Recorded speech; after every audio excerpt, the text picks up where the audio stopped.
আসসালামু আলাইকুম। এখন শুনবেন সংবাদ শিরোনাম। আমের উপসর্গ নিয়ে আজও রাজশাহীতে ৩ শিশুর মৃত্যু। কাজ করছে না অ্যান্টিবায়োটিক সহ কিছু গুরুত্বপূর্ণ ওষুধ। প্রকোপ বাড়লেও আতঙ্ক না। দেশের বিভিন্ন জেলায় পাম্পে গ্রাহকদের দীর্ঘ অপেক্ষা, তেল না পেয়ে নাটোরে সড়ক অবরোধ। সংবিধান সংস্কারে ১১ দলের নতুন ধারাবাহিক কর্মসূচি ঘোষণা। নেতাদের অভিযোগ গণভোট উপেক্ষা করে জাতিকে হতবাক করেছে বিএনপি।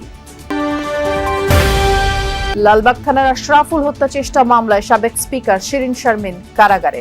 রিমান্ড শুনানি শেষে আওয়ামীপন্থী আইনজীবীদের। এতক্ষণ শুনছিলেন সংবাদ শিরোনাম। এখন শুনবেন বিস্তারিত। হামের উপসর্গ নিয়ে গত ২৪ ঘন্টায় রাজশাহী মেডিকেলে প্রাণ গেছে আরও ৩ শিশুর। এই নিয়ে রাজশাহীতে চিকিৎসাধীন অবস্থায় মৃত্যু হল ৫৬ জনের। রাজশাহী বিভাগ ছাড়াও ময়মনসিংহ, বরিশাল, চট্টগ্রাম বিভাগের বিভিন্ন জেলাতেও বেড়েই চলেছে আক্রান্তের সংখ্যা। আক্রান্তদের মধ্যে বেশিরভাগই শিশু। হামের প্রকোপ ছড়িয়ে পড়ায় উদ্বেগ দেখা দিয়েছে অভিভাবকদের মাঝে। এদিকে চতুর্থ দিনের মতো দেশের ১৮ জেলার ৩০ উপজেলায় হামের টিকা দেওয়া হয়েছে। টিকা পাচ্ছে ৬ মাস থেকে ৫৯ মাস বয়সী শিশুরা। সরকারের এই কার্যক্রম চলবে আগামী ৩ সপ্তাহ। তাছাড়া যে শিশুরা এর মধ্যে হামে আক্রান্ত তাদের ভিটামিন এ ক্যাপসুল খাওয়ানো হচ্ছে। রাজশাহী মেডিকেল কলেজ হাসপাতালের আইসিইউতে হাম সন্দেহে চিকিৎসাধীন শিশুদের অনেকের ক্ষেত্রে অ্যান্টিবায়োটিক সহ কিছু গুরুত্বপূর্ণ ওষুধ কাজ করছে না বলে জানিয়েছেন চিকিৎসকরা। বুধবার হাসপাতালের নির্ধারিত সংবাদ ব্রিফিংয়ে এই তথ্য জানানো হয়। বলা হয়, এই বিষয়টি নিয়ে গবেষণা জরুরি। সেই সাথে প্রতিবেশী দেশে হামের প্রকৃত পরিস্থিতি এবং উপসর্গ জানার ব্যাপারেও তাগিদ দেয়া হয়।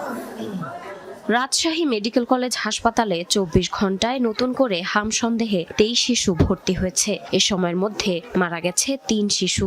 এদের সবার বয়সী ১ বছরের কম। গত ২৪ ঘন্টায় সাসপেক্টেড হামের নতুন কেস ভর্তি ২৩। গত ২৪ ঘন্টায় সাসপেক্টেড হামের ছুটি ১০। গত ২৪ ঘন্টায় সাসপেক্টেড হামে মৃত্যু ৩। এখন হাসপাতালে সাসপেক্টেড হামের ভর্তি রোগী রয়েছে ১৩৩। বুধবার দুপুরে নিয়মিত সংবাদ ব্রিফিংয়ে হাসপাতালের এই মুখপাত্র জানান, আইসিইউর সংকুলান এখন কিছুটা বাড়লেও নতুন চ্যালেঞ্জের মুখোমুখি হতে হচ্ছে। আইসিইউতে অ্যান্টিবায়োটিক সহ কিছু জরুরি ওষুধ অনেক শিশুর ক্ষেত্রেই কাজ করছে না, জানিয়ে গবেষণার উপর জোর দেন তিনি। এই বড় অংশ মৃত্যুর পেছনে একটি কারণ থাকতে পারে যে এই শিশুদের বয়স। বেশিরভাগ ক্ষেত্রে আমরা দেখেছি হামের টিকাটা কিন্তু ৯ মাস এবং ১৫ মাসে দেওয়া হয়। তো এই শিশুগুলোর বয়স আমরা যদি পর্যালোচনা করি দেখা যাবে বেশিরভাগ ক্ষেত্রেই তাদের বয়স ৯ মাসের নিচে। পাশের দেশে হামের প্রকৃতি ও পরিস্থিতি বিস্তারিতভাবে জানা দরকার বলেও মনে করেন এই চিকিৎসক।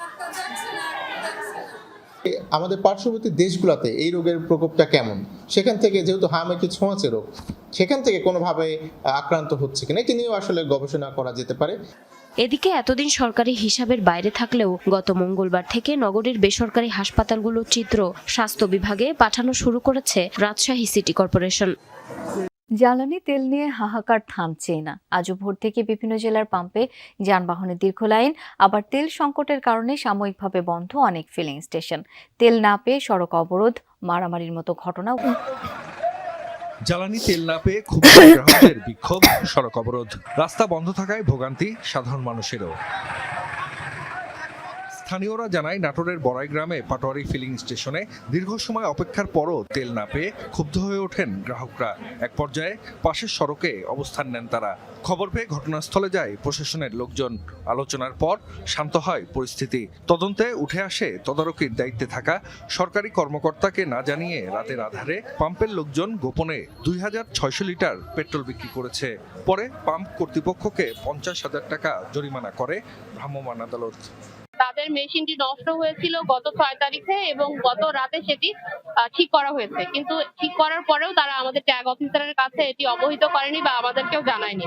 না জানিয়ে তাদের যে তেলের মজুদ ছিল প্রায় ৩৭০০ লিটার, সেটি তারা গত রাতে তার মধ্যে থেকে প্রায় ২৬০০ লিটার তেল বিক্রি করেছে, সেটা উপজেলা প্রশাসন এবং ট্যাগ অফিসার কাউকে না জানিয়ে।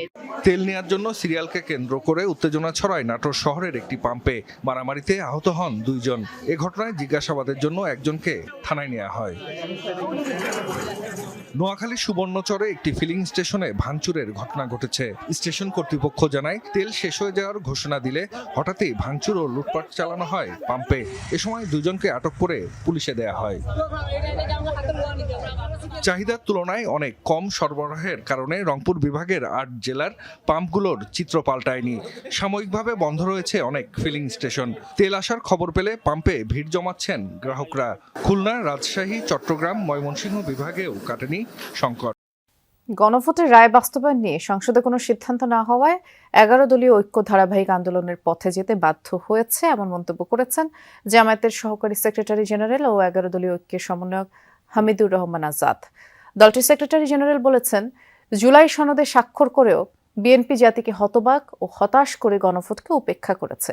কর্মসূচির ঘোষণায় মাওলানা মামুনুল হক বলেছেন, আওয়ামী লীগের মতো ফ্যাসিবাদ কায়েম করতে বিএনপি সরকার সবকিছু করেছে। বাজার আলফালাহ মিলনায়তনে বৈঠক করেছে জামাত নেতৃত্বাধীন 11 দলীয় ঐক্য।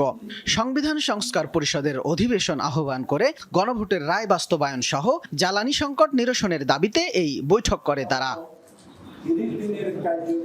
বৈঠক শেষে আনুষ্ঠানিক সংবাদ সম্মেলনের শুরুতে জোট সমন্বয়ক হামিদুর রহমান আজাদ বলেন, বিএনপি গণভোটের রায় উপেক্ষা করে 11 দলকে রাজপথে যেতে বাধ্য করছে।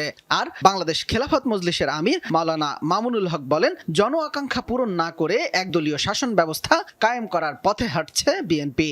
যেই ফ্যাসিবাদকে বাংলাদেশের মানুষ অনেক সংগ্রাম, অনেক রক্ত, অনেক লড়াই, অনেক জীবনের মাধ্যমে বিতাড়িত করেছিল, বর্তমান সরকারের কার্যক্রম আমাদেরকে আবার শঙ্কিত করে তুলছে যে তারা আবার ভিন্ন রূপে সেই ফ্যাসিবাদকেই বাংলাদেশে ফিরিয়ে আনতে চায়।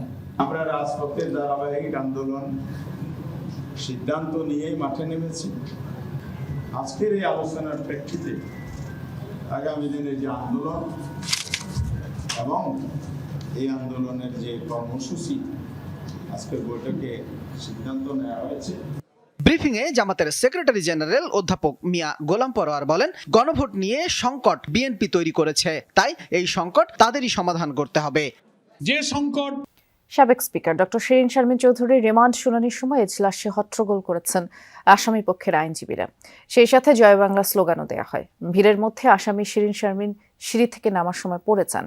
লালবাগ থানার আশরাফুল হত্যা চেষ্টা মামলায় সাবেক স্পিকার ডক্টর শিরিন শারমিন চৌধুরীর রিমান্ড ও জামিন নামঞ্জুর করে কারাগারে পাঠিয়েছেন আদালত। মঙ্গলবার ভোরে গ্রেফতারের পর তাকে দুপুরে কড়া নিরাপত্তায় লালবাগ থানার আশরাফুল হত্যা চেষ্টা মামলায় সাবেক স্পিকার ডক্টর শিরিন শারমিন চৌধুরীকে আদালতে হাজির করা হয়। এ সময় 2 দিনের রিমান্ড আবেদন করে ডিবি পুলিশ।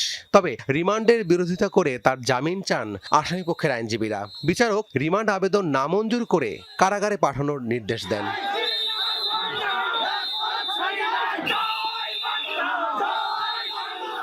এই আদেশের পর আসামিপক্ষের আইনজীবীরা এজলাসে শুরু করেন হট্টগোল। শিরিন শারমিন চৌধুরীকে